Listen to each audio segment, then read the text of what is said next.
새누리당 조혜진 의원, 민주당 김용환 의원 나와 있습니다. 어서 오십시오. 네, 반갑습니다. 조금 전에 심상정 정의당 원내대표가 내일 오찬 회동, 김한길, 안철수 두 분의 오찬 회동에 대해서 당략적인 것이다라고 비판을 했던데요.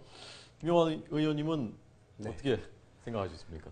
이제 지방자치 선거에서의 정당 공천 그것을 심상정 의원 정의당은 지금 찬성하는 입장이기 때문에 서로 입장이 좀 달라서 그런 논평이 나온 것 같습니다. 예. 왜 찬성하시는 거죠, 정의당은? 거기 이제 비례대표로 정당 명부에 의한 비례대표로 그 비례대표 후보를 의회 진출할 수 있는 그런 조건이 되기 때문에 그런 것이 있고, 또 이제 정당 명부식 정당 공천하게 될 경우에 생길 수 있는, 하지 않을 경우에 생길 수 있는 부작용에 대해서 크게 생각하는 것 같습니다. 예, 참 복잡한 문제군요. 새누리당은 정계특위로 넘기자 해서 아까 전병헌 원내대표가 보니까 그게 더 나쁜 거다라고 비판했더라고요. 예. 기왕에 정계특위에서 그걸 다루고 있었는데 어제 저희 당에서 의원총회를 열어가지고 기초선거 정당공천제를 유지하는 당론을 채택하려는 그런 움직임이 있었는데 제가 알기로는 17분 정도 나와서 발언하셨는데 13분이 폐지를 반대하시고 4분은 정당공천제 폐지하는 게 문제는 있지만은 어쨌든 우리가 대통령 선거 때 공약한 것이기 때문에 지켜야 된다. 이래 놓으니까 수적으로 보면은 이제 그들이 유지하는 것이 압도적으로 많지만은 반대하시는 분들이 좀 계셨고 하기 때문에 당론으로는 채택을 안 하고 당의 입장이 다수의 입장이 이렇다는 걸 이제 정계특위에 있는 우리 새누리당 의원들이 그걸 반영해서 협상에 응하도록 그렇게 이제 정리를 했습니다. 조 의원님은 13쪽입니까? 4쪽입니까? 저는 19대 총선 때 TV 토론이나 정책 토론 때 후보 토론 때 공천 폐지를 지지한다고 이야기했었습니다. 핵심적 여러 가지 이유가 있지만 핵심적인 거는 주민 여론의 다수가 그걸 또 바라시는 것 같더라고요. 내용을 뭐 소상히 알고 말고를 떠나가지고 어쨌든 결론적으로 여론을 들어보면은 다수가 폐지하는 게 좋겠다고 그러셔서 주민들이 그러고 원하시면은 저는 뭐 괜찮다고 본다라고 했고, 그 뒤에 일관되게 계속 반복적으로 표명해 왔는데 폐지하는 것도 여러 가지 또 부작용이나 문제가 있는 건 사실이기 때문에 폐지해도 고민은 또 남는 부분이 있습니다. 예, 어쨌건 4쪽이군요. 역시 새누리당의 쓴소리 의원, 미스터 쓴소리답습니다. 김한길, 안철수 회동에서는 무슨 얘기, 어디까지 얘기할 것 같습니까, 내일? 이제 언론에 보도된 걸로만 보면은 이제 안철수 의원은 정당 공천 폐지에 대해서 공조하자는 데 초점을 맞출 것 같고, 근데 김한길 대표님은 그보다는 좀 더 넓게 지방선거 앞두고 이제 야권이 이렇게 분열을 하게 되면 선거 구도가 어려워지기 때문에 그 구도를 좀 바로잡아 보려는 그런 기대를 가지고 소위 말하는 이제 야권 연대, 결국 이제 선거연대죠. 그리고 구체적으로 이제 그 후보 단일화든지 연합 공천이라든지 이런 쪽으로 좀 끌어가 보려고 하시는 기대를 갖고 제의를 하셨지 않았나. 근데 실제 그래 될지는, 왜냐하면은 보도에 보면 안철수 의원은 그런 이제 추측이 제기가 되니까 나는 선거연대 뭐 그런 데는 야권 연대에는 뭐 관심 없다 하고 딱 선을 끄었기 때문에 회동 결과를 봐야 되겠네요. 김용환 의원님은 야권 연대를 이번에 지방선거에서 꼭 해야 된다고 생각하십니까? 우선은 이제 내일 두 분 만나면 밥 잘 먹을 것 같습니다. 점심 오찬이니까요. 어디서 하신답니까? 식사를? 국회에서 하지 않을까요? 잘 모르겠는데 확인 안 해봐서. 이제 그리고 이제 그 지방자치 선거에서의 정당 공천 폐지 문제를 아마 둘이 논의하고 또 공조하고 그런 논의를 주로 할 것 같습니다. 이제 그러나 이렇게 만나는 것은 역시 또 민감한 시기이기 때문에 그런 앞으로의 선거의 여러 가지 문제들에 대한 정서적 공감대를 넓히는 데는 도움이 될 거라고 생각하고요. 다만 지금 야권연대는 논의할 때가 아니다 이렇게 생각합니다. 우선은 국민들이 좀 식상해 있다고 생각하고요. 선거 때만 되면은 그냥 야권연대 뭐 단일화 이거 야권의 그 무슨 정가의 보도처럼 이렇게 되기 때문에 국민들이 상당히 식상해 있다고 생각하고 그것을 논의하게 되면은 안철수 지금 신당, 안철수 신당 지금 이름도 안 정해져 있는데 예. 신당을 만든다는 사람이 연대부터 한다고 하는 것은 예. 지금 논리적으로 맞지 않기 때문에 또 우리도 그걸 제어할 그런 형편이 되지 못하고 네. 민주당은 자기 혁신 또 선거 준비에 착실하게 임하고 안철수 신당은 또 신당을 만들고 후보를 발굴하는 일에 노력하고 그렇게 시간이 지나다 보면은 예. 또 일정한 시기에 또 그런 것을 논의할 시기가 되리라고 생각합니다. 일정한 시기에는 해야 된다. 나중에 언젠가는. 지금은 필요 없는 논의라고 저는 생각하죠. 예. 예를 들면 아주 서울시장 후보를 안철수 신당이 괄목할 만한 후보를 내서 완주할 수 있을 때만 그 후보 단일화라든지 야권연대가 의미가 있는데 그걸 발굴하는데 상당히 어려움이 있을 거로 보입니다. 또 안 될 것 같다는 말씀이군요. 쉽지 않은 문제가 있을 거라고 예. 생각하죠. 경기지사에 괄목할 만한 후보를 내놓고 야권연대를 논의할 무슨 파트너가 있어야 되는데 네. 안철수 의원하고 할 수는 없는 거 아니겠습니까? 예. 이제 그런 케이스 바이 케이스가 이제 생겨야 되고 구도가 잡혀야 되고 또 이제 저기는 아직 정당과 후보가 아직 결정이 안 돼 있는 상황이기 때문에 지금 마치 그냥 우물가에서 숭늉 내놓으라고 하는 식으로 지금 설 익지도 않은 지금 상황에서의 야권연대와 단일화 논의는 불필요하다고 생각하고요. 자, 그러면요, 의원이. 그런 만한 후보가 만약에 나왔다. 그래서 서울시장 선거가 3파전으로 간다. 네. 그러면 그때는 나중에는 결국 합쳐야 된다고 생각하십니까? 그게 크게 걱정할 문제가 아니라고 생각합니다. 그렇습니까? 여론이 시시각각으로 그것을 이렇게 시뮬레이션을 해가지고 국민들이 그걸 요구할 거라고 생각합니다. 그러니까 이를테면 안철수 시장의 후보를 냈는데 3자가 가는데 단일화하지 않고도 박원순 후보라든지 우리 민주당 후보가 압도적으로 우세한 상황이 되면은 네. 그러면 단일화라는 게 큰 관심을 끌지도 못할 것이고 구태여 그렇게 할 필요가 없다고 생각하고요. 예. 또 이게 보니까 단일화 안 하면 무조건 지는 상황인데 국민들은 그냥 단일화를 좀 하는 게 좋겠다. 누군가 한 사람이 양보하는 게 좋겠다. 그런 여론이 나오게 되면은 누구도 견디지 못하고 완주하지 않고 후보를 떨어뜨리기 위해서 선거에 나간 거 아니기 때문에 스스로 정리하고 자정할 수 있는 경우가 각 선거구마다 또 각 후보의 여러 가지 성격과 조건에 따라서 만들어질 것이기 때문에 또 그리고 이제 궁극적으로 그것이 안 되게 되면 후보들이 유권자들이 밴드웨건 효과라는 게 있습니다. 사표 방지 심리로 인해서 이 제3후보를 찍어봐야 표가 결국은 사표가 되니까 한쪽으로 표를 몰아야겠다. 이렇게 해가지고 표로 단일화가 되는 그런 상황이 만들어질 수 있기 때문에 무조건 야권연대가 안 됐다고 해가지고 무조건 선거에다 필패가 된다. 그런 생각을 갖는 것은 좀 너무 패배적인 생각이라고 생각하고 네. 지금은 우리는 우리의 할 일을 하고 안철수 진영은 안철수 진영이 할 일을 하면 된다고 생각합니다. 조 의원님은 이번 서울시장 선거 어떻게 전망하시는지 하고요. 지금 두 분 얘기가 계속 나오고 있지 않습니까? 네. 정몽준, 김학식. 네. 어떤 분이 더 경쟁력 있다고 생각하시는지 궁금하고요. 기본적으로는 이제 야권이 어떤 형태로든 최종적으로는 이제 새가 하나로 모아질 거라는 걸 그 가능성이 가장 높다고 보고 또 우리 당으로서는 그걸 전제로 해놓고 그 경우에도 이길 수 있는 후보와 또 전략, 또 준비, 정책 이런 걸 제대로 해야 된다고 생각합니다.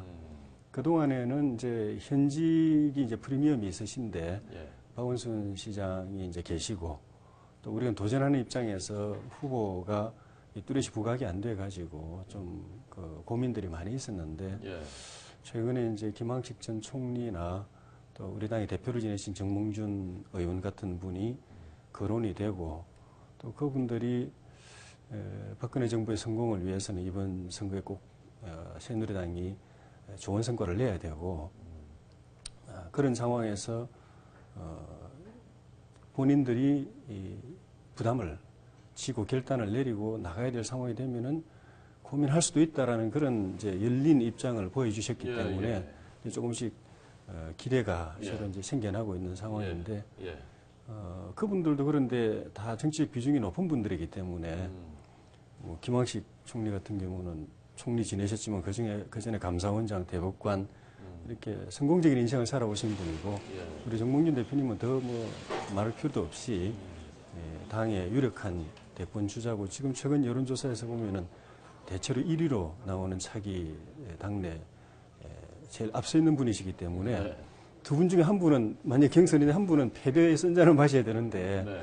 참 그 결단하기가 아무리 이제 당을 위해서 또 나라를 위해서 내가 몸 던진다고 하더라도 현실 정치에 발딛고 있는 상황에서는 그런 고민들이 있을 것이기 때문에 이분들이 최종적으로 어떤 결정을 내려주실지 당으로서는 이길 수 있는 후보, 조건 이거에 대한 이 목마른 갈증이 있는데 이분들의 결단을 지켜보고 있는 입장이죠. 그리고 예. 안팎에서는 어떻게든 이 게임이 되게 하려고 뭐 이렇게 출마를 종용하는 움직임은 많이 있는 것 같습니다. 두 분 중에 어느 쪽이 더 위협적일 것 같습니까? 김광식 쪽. 여당이 지금 그 페이스를 잘 조절하고 있다고 생각합니다. 제가 볼 때는. 예. 지금 이제 김황식 후보는 거의 반쯤 그 출마 선언한 그런 상황 같이 보입니다. 네네. 거기다가 또 정몽준 의원도 뭐 출마 의사를 약간 이제 내비치는 상황이기 때문에 여권이 그 서울시장 선거를 위해서 정말 살신성인하는 그런 후보들이 많이 나오고 있구나. 그리고 두 분 다 아주 괄목할 만한 또 이해운 후보도 참 좋은 후보고 그래서 저기가 좀 그 속된 말로 장사가 되는 거 아닌가. 그렇게 좀 축제처럼 그런 모양들이 잘 갖춰져 나가기 시작하면 우리가 서울을 위협받는 거 아닌가 하는 그런 불안감을 갖고 있죠. 예. 자, 제일 불안한 건 두 사람이 잘 이렇게 경쟁하는 구도가 된다면 참 어려울 거라고 생각합니다. 경선까지 우리한테. 가면요. 네. 네. 최근에 민주당이 햇볕 정책 2.0을 내놓는다고 하고 경제에 있어서도 건강한 대기업들하고는 같이 간다라는 그 김한길 대표의 이른바 담대한 변화. 한쪽에서는 우클릭할 때가 아닌데 지금 웬 말이냐라고 하는 분들도 있다고 들었고요. 김영환 의원님은 어느 쪽에 찬성하는지? 지금 우크릭 좌크릭이 아니고요. 예. 우리 민주당의 그 정체성을 이제 찾아가고 있다 이렇게 저는 생각합니다. 찾아가고 있다. 예. 원래 이제 김대중 대통령이 최초로 정권 교체하지 않았습니까? 네. 그때 우리 당이 갖고 있는 이념적 지표가 중도 개혁주의라는 거였습니다. 예. 이제 그것이었는데 진보 세력을 아우르면서도 중도를 포괄하는 이제 그것이 이제 전략이었죠. 그래서 그것이 우리의 이제 이념이었는데 그것이 양극화 심화되면서 중도를 포기하고 진보 유일한 진보주의, 좀 담대한 진보의 노선으로 정강 정책을 바꿔나가기 시작했습니다. 예. 그래서 정치권을 둘로 가르자. 중도를 없애고 진보 하나하고 보수 하나로 양강으로 만들자, 빅텐트로 하자. 그것이 이제 있었던 것입니다. 그래서 이제 통합진보당하고 민주당을 통합시키려고 하는 예. 그런 이제 노선이 있었죠. 근데 그것이 이제 총선 대선의 패배의 과정을 거치면서 우리가 이제 중도를 잃게 됐고 또 많은 국민들이 민주당을 불안하게 생각하는 그런 요소가 있었는데 지금 와서 이제 우리가 역시 이제 우리는 과거보다는 조금 진보적이지만 중도 진보로 진보를 포괄하되 중도와 함께 가는 그런 안정된 정치 세력으로 전환해야 우리가 집권할 수 있지 않겠는가. 그러니까 안보에 대해서 우리가 국민들이 불안하게 생각하는 거, 종북 문제에 대해서도 우리 민주당에 대해서 좀 불안하게 생각했던 거, 또 우리가 분배를 중요하게 생각하지만 성장이 없으면 분배가 어떻게 이루어질 수 있겠습니까? 이제 그런 면에서 민주당이 국민적인 합의와 상식을 회복하고 있다. 그렇게 저는 보여요. 예. 조 의원님은 최근에 그 움직임 보면서 어떻게 평가하셨습니까? 두 가지 마음이 다 있습니다. 나라를 위해서 또 국민을 위해서는 정말 환영할 만한 예. 변화고 시도고 도전이고 근데 우리 당의 입장에서 보면은 이게 별로 그렇게 중도를 왜냐하면은 수 있고. 민주당의 그동안의 노선이나 이 방향성 정책에 대해서 실망한 분들의 다수가 네. 지금 안철수 진영을 지지하는 쪽으로 좀 옮겨가 있어서 민주당 지지율이 최근에 보면은 이제 상당히 좀 낮게 나오는데 의원님 말씀하신 것처럼 그렇게 중도 합리 개혁 이런 쪽으로 노선을 재정립하는 또 통합적으로 노선을 재정립하는 것이 성공하면은 1차적으로 안철수 진영 쪽으로 실망해서 가 있던 그쪽에 뭔가 희망이 있을까 해서 가 있던 쪽이 돌아오게 될 것이기 때문에 네. 민주당의 지지 기반이 다시 이제 확대될 것이고 네. 더 그게 성공하면은 우리가 일정 부분 이렇게 포괄하고 있는 중도 영역까지 이렇게 밀고 들어올 것이기 때문에 네. 당의 이해관계를 생각하면은 환영할 일이 아니지만 네. 그러나 저는 그 방향이 옳다고 생각하고 꼭 성공하기를 바라고요. 19대 들어와서 18대 때도 좀 그런 경향이 있었습니다만 19대 들어와서 저 같은 경우는 또 이제 재선이 되어서 상임위의 간사를 맡아서 예. 야당하고 수많은 정책이나 법안을 현안을 놓고 협상을 하다가 이 민주당이 이렇게 되면 민주당도 어렵지만 여당도 정부도 정말 일 못하겠다. 나라가 정말 어렵겠다. 이런 속타고 답답한 또 그리고 좌절감, 회의감 이런 걸 느낄 때가 한두 번이 아니었기 때문에 민주당이 잘 돼서 설령 우리가 더 도전받고 그러면 우리도 또 새로워지기 위한 노력을 더 하겠지만은 그런 상황이 오더라도 그 방향은 나라를 위해서 국민을 위해서 바로잡은 방향이고 그 방향이 꼭 성공해야 되고 성공하려면은 지금까지 그런 소위 진지전이라는 이론을 가지고 우리 일대 식구들 똘똘 뭉치는 게 중요하다. 진보 노선 쪽으로 깊이 파고 들어가야 되고 중도는 필요 없다고 하면서 강경한 방향으로 당을 이끌어왔던 지금도 김한길 대표나 당 지도부의 그런 새로운 시도에 대해서 반대하고 비판하는 그 반발 세력을 어떻게 누른다고 하면 어떨지 모르겠습니다만은 그렇게 하면서 이 방향을 민주당의 메인스트림으로 주된 흐름으로 끌고 가면서 민주당의 지지자와 국민들로부터 이 지지를 제대로 받아내느냐 거기에 달려 있고 그러려면 그게 성공하려면은 민주당 지도부도 명운을 저는 그려야 된다고 봅니다. 지난번에도 이렇게 시도하다가 또 강경파에서 비판하니까 결국 장외로 나가버리지 않습니까? 그거 보고 저는 참 그러면 안 되는데라고 생각이 들었는데 조금 이제 댓글 사건 국정원 이 문제가 터져서 민주주의 후퇴 문제가 되니까 그런 강경파들의 목소리가 크게 나올 수밖에 없는 상황이었다고 생각하고요. 지금 이런 것 같습니다. 지금 중원을 둘러싸고 천하 3분지계가 지금 벌어지고 있는데 이 중원을 지금 누가 잡을 것인가 하는 문제에 있어서 안철수 진영이 지금 이제 거기에다 깃발을 꽂고 지금 정계 개편 시도하고 있는 상황이기 때문에 그동안 우리 민주당하고 새누리당하고 싸우다 보니까 국민들이 정치에 굉장히 식상하고 실망하고요. 그다음에 이 지역주의적인 경쟁 독점 체제가 허물어지질 않고 있고 그런 상황 속에서 이제 새 정치를 하겠다고 이제 안철수 진영이 정치를 시작을 했는데 제 그 바람 같아서는 안철수 진영이 좀 이 중도 가운데서도 저 새누리당이 갖고 있는 중도 있지 않습니까? 중도 보수를 많이 끌어왔으면 좋겠는데 이분이 지금 나타나는 걸 보면 민주당의 지지를 주로 많이 끌어가고요. 또 특히 선전을 지금 우리 호남 여기는 어떻든 뭐 안철수 진영이든 우리가 좀 이렇게 해가지고 위원을 확장할 수 있는 공간이니까 영남에서 어떻게 좀 선전을 하셨으면 좋겠는데 그래야 좀 새누리당이 지금 가지나 지금 장기 집권하고 있는데 이걸 좀 퇴축시킬 수가 있는데 이거 우리끼리 싸우는 듯한 모습이 되기 때문에 그게 좀 아쉽다고 생각합니다. 예, 알겠습니다. 자, 중원을 놓고 벌어지게 될지 아니면 어쨌건 3파전 국민들을 위한 것이기도 하니까요. 지켜보도록 하겠습니다. 오늘 각